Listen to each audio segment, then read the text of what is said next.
ಪಪ್ಪ ಜನರಿಗೆ ಶನಿ ಹಿಡಿತದೆ ಅಂತ ಹೇಳ್ತಾರೆ. ಆದ್ರೆ ದೊಡ್ಡ ದೊಡ್ಡ ಜನರ ಕಾಲದಲ್ಲೇ ನಮ್ಮ ಉತ್ತರ ಕನ್ನಡಕ್ಕೆ ಶನಿ ಹಿಡಿದಿದ್ದಾರೆ ಪಪ್ಪ. ಯಾಕೆ ಮಗಂತೆ ಏನಾಯ್ತು?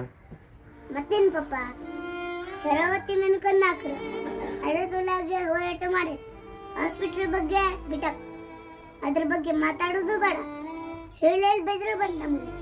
ಈಗ ನೋಡ್ರಿ ಅಂಕೋಲಕ್ಕೆ ಏನಿಲ್ಲ, ವಾಣಿಜ್ಯ ಬಂದರು ಆತ ಅಂತ. ಏನ್ ಪಪ್ಪ ಇವೆಲ್ಲ? ಅವ್ರವ್ರ ಲಾಭಕ್ಕೆ ಬಡವ್ರ ರೊಟ್ಟಿ ಮೀನು ಯಾಕೆ ಹೊಡಿದಾರೆ ಪಪ್ಪ ಇವ್ರು? ಏನು ಮಾಡೋದು ಮಗ, ನಮ್ಮ ಮನೆ ಬರ ಇರುವಡ ದಿವಸ ಇದಕ್ಕೆ ಹೋದ್ರೆ ಆಯ್ತು.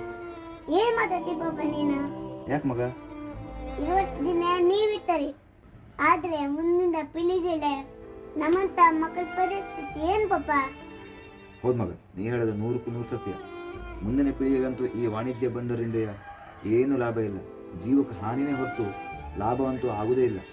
ಅದಕ್ಕೆ ಏನು ಮಾಡೋದು ಮಗ? ಈಗ ನಾವು ಹೋರಾಟ ಮಾಡಲೇಬೇಕು. ಹೋರಾಟ ಮಾಡದಿದ್ರೆ ಈ ಕೇಣಿಯ ವಾಣಿಜ್ಯ ಬಂದರು ಬಂದ್ ಮಾಡೋಕೆ ಸಾಧ್ಯನೇ ಇಲ್ಲ.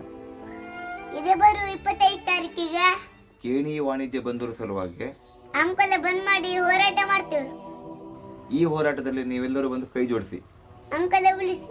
ನಮಸ್ಕಾರ.